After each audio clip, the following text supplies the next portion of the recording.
So the first question is, if you would talk a little bit about who are the political figures that you admire, it may be one, it may be more, and what makes you admire them? What in particular makes you admire them or that person? So my first political figures that I admire are those I think that many others admire too, like Martin Luther King, Mahatma Gandhi, um, because I have the impression, and also Nelson Mandela, they were leading from a position of, um, let's say, helplessness. So having no power at all, but not being discouraged by this powerlessness, Mm-hmm. and realizing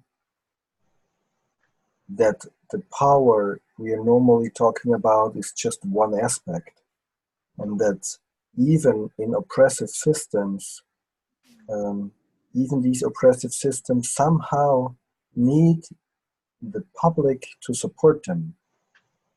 And even in oppressive systems, if the public does not support the system quickly loses power. And so this is what I think, especially Mahatma Gandhi and Nelson Mandela really understood. And so I was also reading Ruskin, the guy who Mahatma Gandhi was reading, and later on there was this guy in Austria. He's called Bruno Kreisky. He was a leader of the Social Democratic Party, and I'm not sure. I think I've never voted for them, but what really I later understood what Kreisky was doing. He was leading our state and our system out of this out of the remnants of the patriarchal state. Mm. He was he started, I think, in the late 60s, I think 68, 67, whatever. And he was chancellor when the student riots started. And so he really made the Austrian state more modern. And there are some symbols. So normally now when people talk about Kreisky, they just remember that he started a huge deficit, so a huge spending. And there was this quote of him when he said he rather has a lot of debt for the state, but having one person being unemployed. So this is the one side of his politics, but the other side is that he, for example, he abolished rape in marriage. Until him, rape Mm. within marriage was still okay, and this is not so long Mm-hmm. ago, and other stuff. No. So, and so he really kind of cut the cord. I'm not sure if you said it, but I think he cut the cords with the old patriarchal um, system that was still part of the political structure and laws, etc. So Yes. until then, there was this that the man. I think the woman had to ask the man if she's allowed to work for payment. So they're like really, and when today people are talking about Muslims coming to Austria and the women being subject to the man, they have forgotten that it's not so long ago that we had the same system here. And so, I'm sorry for speaking for so long, but Kreisky, I think he really led our system into into a modern state in a time when he could have done otherwise. So he Mm-hmm. was leading. He Mm-hmm. could have also used the resentment against these new movements, but he did the other thing, and that's what I admire. That he had a vision, but he found a language to go with the public. So that's a bit my short. Very interesting. I've not heard of him, but that sounds like somebody definitely to admire. Mm. Yeah. Who have you found that you once admired and then you were disappointed by? And what happened? What led you to that disappointment?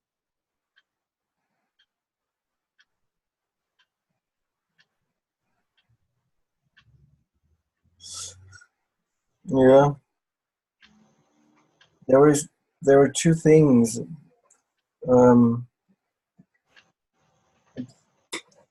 Disappointment, at least in German language, the term disappointment, Enttäuschung, means Enttäuschung means you have a picture that is wrong, but then you kind of take away the veil, and then you Mm-hmm. see it clearly how it is. So Mm-hmm. this term means it's good, more or less, that you have this process of disappointment, but it's painful. And so, So looking at something and seeing it for really what it is, not yeah, what you hope or want it to be. yes, Like Mm-hmm. exactly. disillusioned. Yes, maybe that's better then. Yes. Mhm. And I had one of these processes when I realized that Barack Obama ordered the killing of Osama bin Laden, Mm. and Mm-hmm. because I still had the hope that he was like the peaceful warrior. Mm-hmm. But then I'm pretty sure it was the right thing to do. So You do think it was? Uh-huh. I think now. But then there was this kind of disillusionment. Mm. Mm-hmm. Um, Also, there was this disillusionment seeing our chancellor here now, the last chancellor we were having, this young person, Kurz. When he entered the government, he was really very young. I think he was 23 or something. But he was a state of secretary for integration of people from other countries. And he was really, to my mind, making progressive politics. Progressive meaning really talking about opportunities for people, giving them support for learning the language, etc. And I thought that this is his political agenda. But then, after a few years, I realized at least that he's quite flexible about his political agenda, but rather that he has a very good feeling for what the public wants or needs. Mm-hmm. So he tries to be correct, and he most of the times is, and he is quite controlled in his emotional, etc. Behavior, etc. But I thought it was his political agenda, the content. But then I learned, well, it's really how the wind is going. And so, in contrast to what I saw with Bruno Kreisky, the other person I talked about before, here I have the impression that he's not really leading, maybe against some kind of wind, but rather that he's going with the wind, Mm-hmm. which is politically clever, Mm-hmm. but it's not. I hoped that he would lead more towards a modernization of society. Mm-hmm. It's hard when people have to be liked. It's hard when people do things because they want to be liked and they want to be accepted. And it leads to not having really strong convictions and morals. Yeah, I'm I'm pretty sure that he does not have the problem that he wants to be loved or liked by many people. I'm pretty sure that's not the point. I'm rather sure that his inner heuristic, so his rule of thumb, how he makes politics, is about seeing,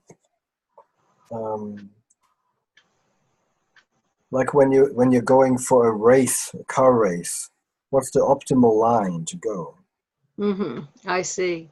And so this is a bit my impression, that he's seeking the optimal line, rather than going a way where he thinks this is the right way to go. But I may be wrong, so maybe I don't see it. But that's at least a bit my disillusionment, or even a disappointment. But, and what shifts have you seen in the system that has made, it can be positive or negative, but a shift in how the political social system is set up that has made the biggest impression on you?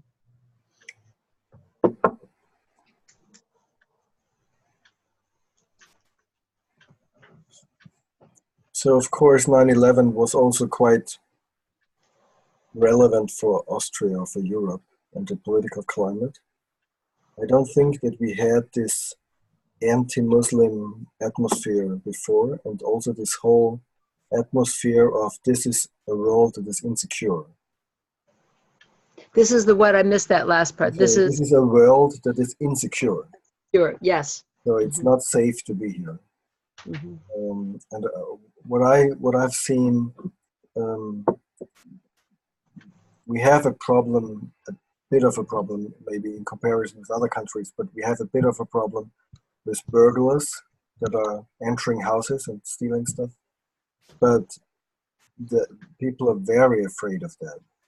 They're very, very afraid of being, I don't know, raped or being robbed, etc. Even if Austria is one of the safest countries of the world. But this whole atmosphere of this is insecure has risen, this fear. And the other thing is that we had, I think in 2015, you may have seen the pictures, there was this movement coming from, triggered by the war in Syria, but then fueled by a lot of refugees that were coming from Afghanistan and Iran and Pakistan.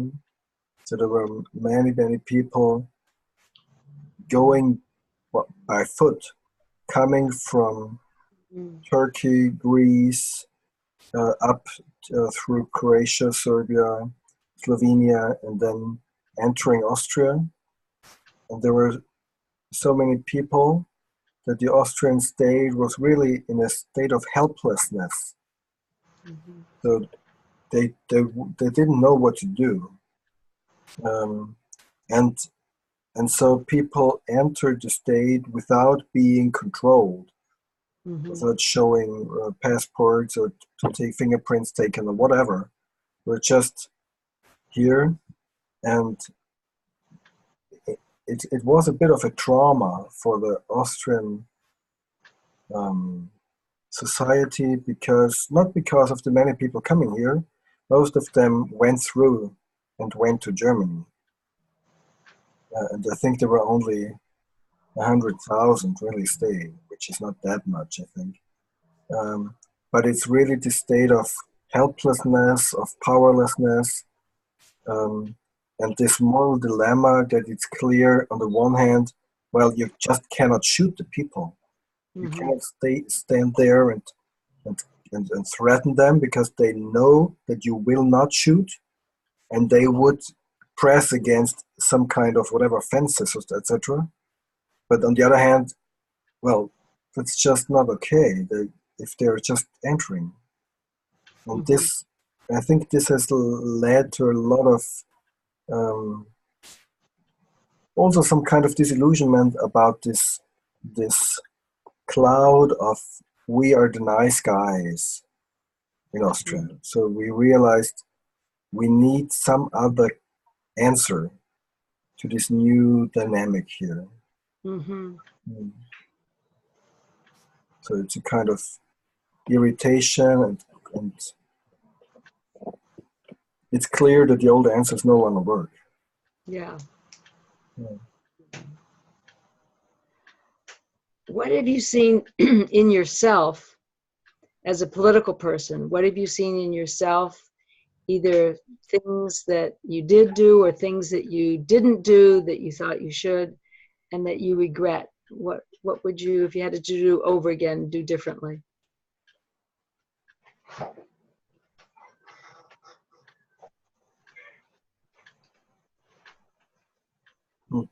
Yeah.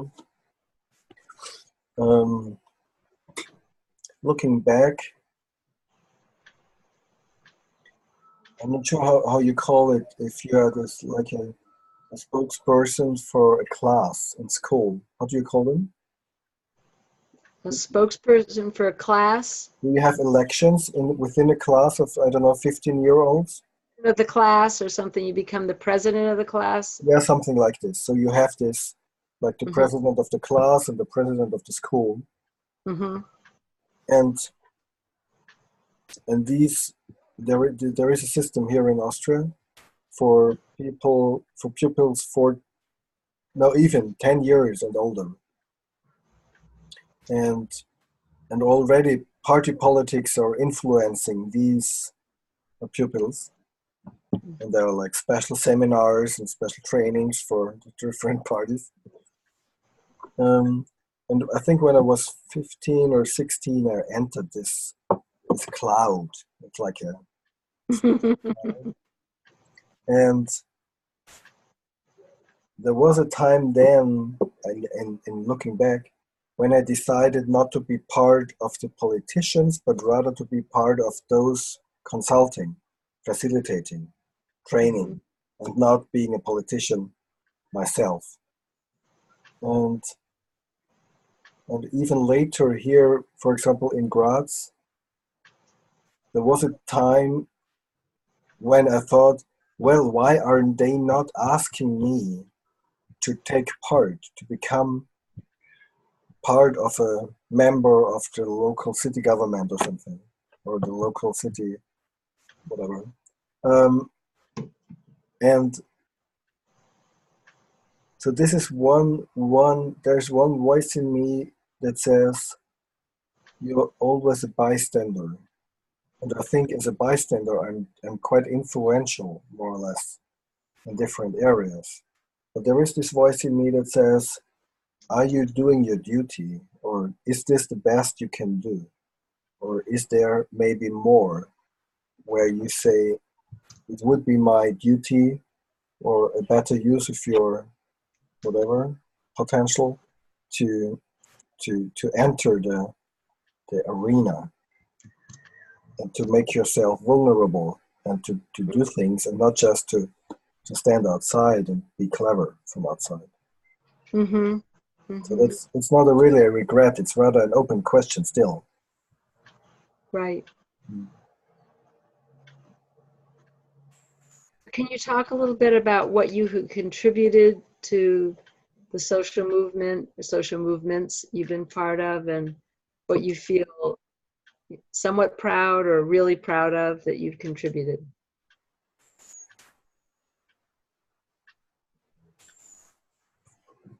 There was a process of, I'm not sure how you call it, like public participation that was steered and initiated by the local government. And it was called More Time for Graz. Graz is our city. More time. Not less time, but more time. So more time for Graz. And this was a project where there were workshops in each district of the city, and then there were workshops for each topic, like traffic and environment and whatever. And I was there as a facilitator in this project.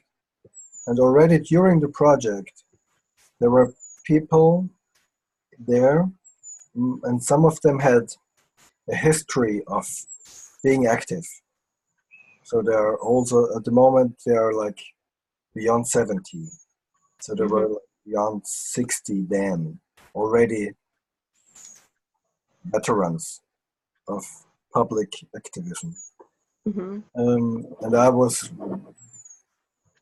34, 32 maybe. And already then, I remember when two rather elderly ladies came to me and said, we want to establish something that will be alive when this project is over. It's because the state will just finish and then he will dump it. And we want to keep it alive. So how can we do that? So they were asking me, not just as a facilitator, but asking me as a consultant. And since then on, over 10 years now, I'm in an interesting role of consulting, supporting, mediating, pushing, slowing down, encouraging, whatever, on all levels. Personal, relationships, conflicts, strategy, behind the scene connections, whatever. Doing a lot, how can they stay alive as an identity, as a movement, and also stay relevant, being taken seriously, not doing politically insane things, not jumping into some kind of corner, staying clear of being friend of one party, but rather keeping not a neutral, not far from neutral, but a multi-partisan, maybe that's a better word, like a multi-partisan position. And so until now, I think I've managed to support them enough that they are still there. And on the other hand, supporting them in a way that they are visible and I'm not so much visible. So the politicians and the others do not really see how much influence I have, really. And that's, well, good and bad, but I think there is a lot of good thing that has been happened here, that has happened here. That's like seeds that have developed. Yeah. That's great. So should we move on to the second section here? Okay. So Bernhard, as you see it, what is, quote, the system, unquote?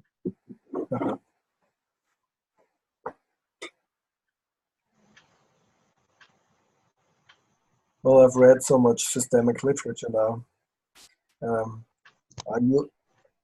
assume you have been baking cake, and there is this cake where you have it on a surface, and then you have a form like a heart or something, and you're pressing this heart on the dough, and then you have this heart, and you put it in the oven. You know what I mean? Sort of. I'm not a baker, but and you have these forms like a star or heart. Oh, right. You press it on the dough. Right. And then you bake it. So you're making a border around something. And more and more after impression, our language uses these forms and presses it on the dough, on the reality. And we are saying, this is the system. This is the political or whatever system, and this is not the system.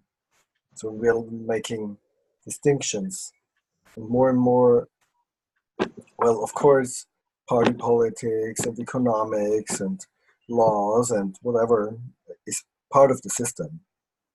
But the other thing is that how we make relationships, how we use language, how we, I don't know, what we eat, how we buy, etc., how we use public transport or not. All this is so much part of the system that it's like the air around us. And so it's there is a joke of a teacher of religion asking the class, "Can you show me where God is?" And there was this clever lady, a clever girl there that said, "Well," and he said, "Well, I give you, I think, $1 if you can tell me where God is." And she said, "I give you $10 when you can show me where God is not." And that's a bit my perspective at the moment. So I give you $10 when you tell me where the system is not, because it's so much, but it's so much around us that it's part of the glasses we are looking through. And that's so I've been, for example, I've thought until, I don't know, 15 years ago, I didn't really understand all this talk about feminism and About what? feminism, Feminism? yeah, and Uh-huh. gender equality and Right. being sensitive in language about he and she and etc. So the German language makes a lot more difference between male and female, and so it would be, and it's necessary to be more explicit. So if you're not careful, you're always using the male form. And I was thinking, well, that's just not very helpful or not very relevant. And only later I realized, well, language, etc., is one thing, but the patriarchal system is so much part of our everyday culture that we don't even see it. And the first step is to really see what is there and how we prolong by our not being attentive, that we prolong this system. Do you believe that the system, quote unquote, has a purpose? If so, what is it?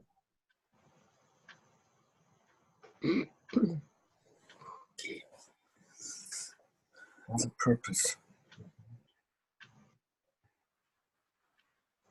Well, what I really find interesting is that I think you call it basins of attraction. So the basins, like a basin, like where water is collected, a basin, Oh, basin, right? yeah, of attraction. So it's not that, it's like probability is unequally distributed, and it's not every state of the system would be possible. There are states of the system that are more likely than others. So it's like different potentialities that are there. And my assumption at the moment is that if there is a purpose, then the purpose is to keep some kind of balanced equilibrium. But yeah, and of course a hope. That's a bit my naive hope that we can read history as being progressing along, I don't know, spiral dynamic lines, like, I don't know, from red to blue and to orange and green, and now we're jumping to yellow, to integral. Of course, I hope we can read history like this, but I'm also skeptical that this is just something that we read into history. But that's my hope, of course. And there is this quote from Ken Wilber when he says, always when there are like 10% of the population, when there are 10% on the next stage, then the whole system is like moving with them. Of course, that's my hope. But I'm trying to be naive and to be not naive at the same time.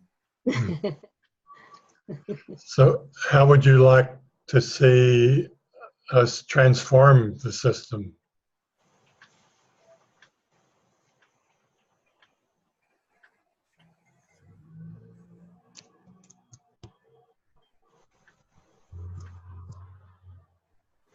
So I think what we have been doing, at least in the so-called Western states, I think what we have been doing is that the upper third of the population was progressive and was dominating.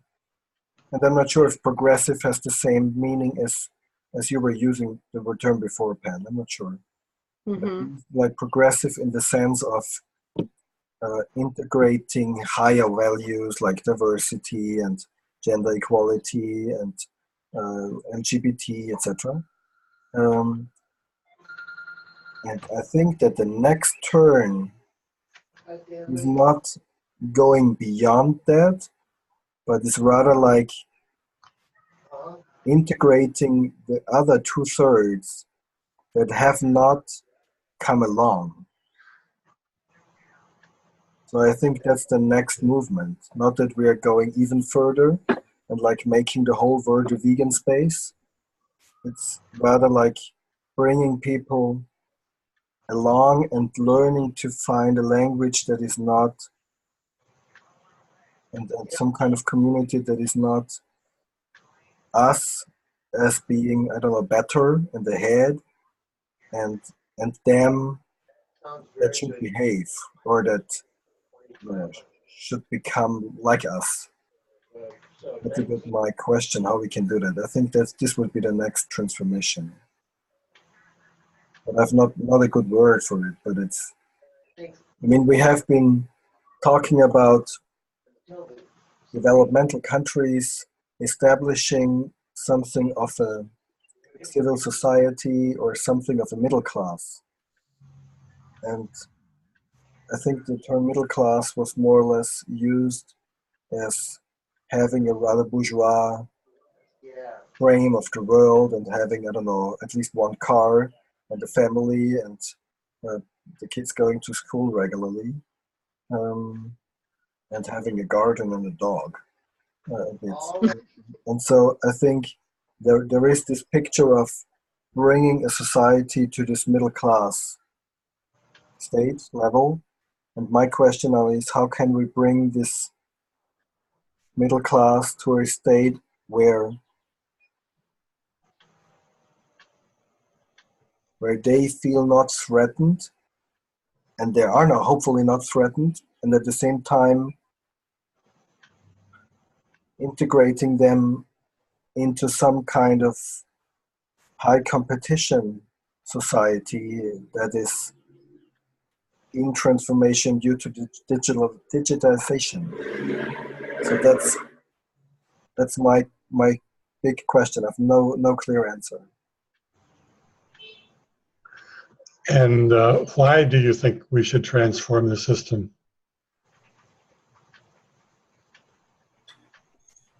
Well, I have this strong sense of urgency. My wife always tells me that I'm thinking in scenarios, and I'm always stressing the negative scenarios.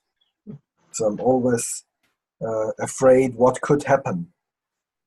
And so one of my fears is that, at least for Austria, but I'm pretty sure that's the same for all Western countries, that I'm afraid that we are losing at least a third of the population, and they fall out of the first, in Austria we say the first job market. So the first job market being the market where people are working and earning money without subsidies by the state. And so I'm afraid that we are losing a lot of, we will be losing a lot of people because their education is not good enough for the challenges that we are having. So at the moment, at least in Austria, we are deleting many jobs that are simple, that are taken away by some kind of automatization, digitization, robots, etc. Which is on the one hand a good development, but on the other hand, it would be better if these people had a better education. So on the one hand, we are desperately needing well-developed, well-educated, high cognitive complex workers. We have not enough of them. And on the other hand, we have people who are, some of them are still employed, but they wouldn't get a job if they lost it. They lost it. And so, and I'm a bit afraid that even if we pay them some kind of basic income of this by the state, even then these people would feel alienated and not being part of us. And that's a bit my fear, that these groups then will fall back into some kind of resentment against minorities, whatever, foreigners, Jews, LGBT, Yeah. So I'm afraid of like a tearing apart. Yeah.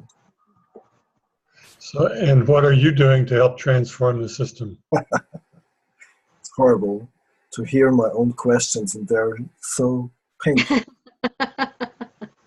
That's right. These were your questions, right? Yeah. So what am I doing? Yes. So one thing is, I hope that you tolerate my metaphors. I'm using the metaphor of a noble prostitute, which I am. So I'm like being active on different sides simultaneously. So on the one hand, as I told you before, I'm doing my small contribution here in Graz with this community group. At the same time, I'm coaching members of parliament of the People's Party in Austria, how to talk, how to hold speeches, how to argue their political case, and thereby hopefully not just them teaching how to play the system, but also how to stay on course, to have a clear position. At the same time, I'm working with a lot of non-profit organizations here in Styria, and on the one hand, helping them to adapt to the changes that are happening in the system, but on the other hand, helping them to articulate a position, a societal political position that has validity for the next 10 years, and not just for the last 10 years. At the same time, as I told you before, I'm developing this game, maybe it's just a futile endeavor, but there is a minimal chance that this board game that I call Mind Openers versus Brain Frost, that this small game really is a way to make cognitive development enjoyable, fun, effective, and that's at least reaches some people and leads to people reflecting, thinking more, seeing their own biases, etc. And on the one hand, there is this development of this like adult game, and at the same time, we're developing a similar game for kids. That's the little that I can see what could be my contribution that I'm trying to do here. Great. So maybe we should end the formal interview. I guess it's still 7 minutes until 11, so we could debrief or evaluate this experiment, or take our conversation wherever we want. I think sounds like a good idea. Yeah. So how was it for you, Bernhard, how was it for you to be interviewed? As you said, they were your questions, so there weren't some big surprises, but how did it feel? What was the experience? So what I did, when I have the questions here on my screen, but I did not prepare myself. I did Uh-huh. not think through them and make notes. What would I answer? I decided not to do that because I was hoping that, on the one hand, I'm wake enough. You say wake enough? Yeah, awake enough to come up with some kind of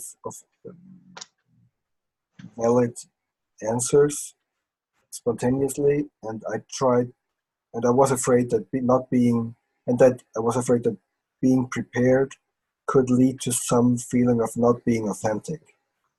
Mm-hmm. I had the impression that the questions were helpful to help me really go deeper, and not just reproduce an answer that I have been giving again and again before.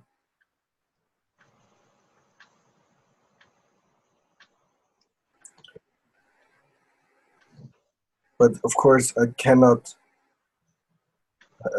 not the right person to assess whether a collection of bits and pieces of similar interviews could be a contribution to some kind of people becoming inspired. But I think it could be.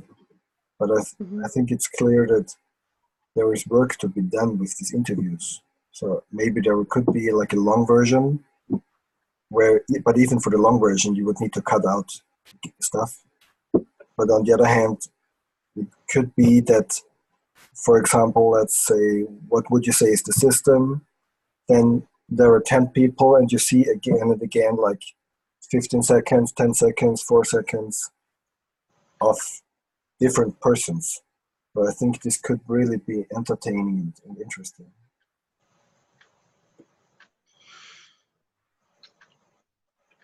Yeah, I think it has potential for sure, and I like the idea of collating whatever an edited version with short responses from multiple individuals. I've had some experience with editing video, so conceivably that's something I could do. If no,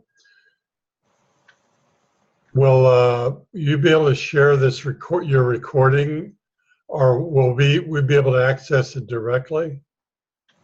It needs some kind of transformation, and I'll share the link in an hour or so to a video and an audio. Mm-hmm. It's like a video and audio together, or just an audio. So you get both. Yes, because I definitely would want to listen to it again more closely. I thought it was. I didn't mean to cut you Go ahead. off. No, go ahead. The questions were very good, Bernhard. When I first saw them, I thought they were good, and I think that they are good.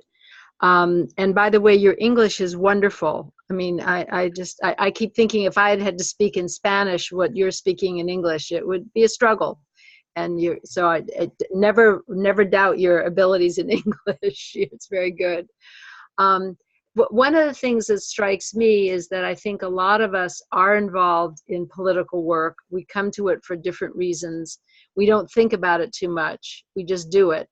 So I thought that these questions are good in getting people to really think more about why they are doing the work that they're doing and their role in that.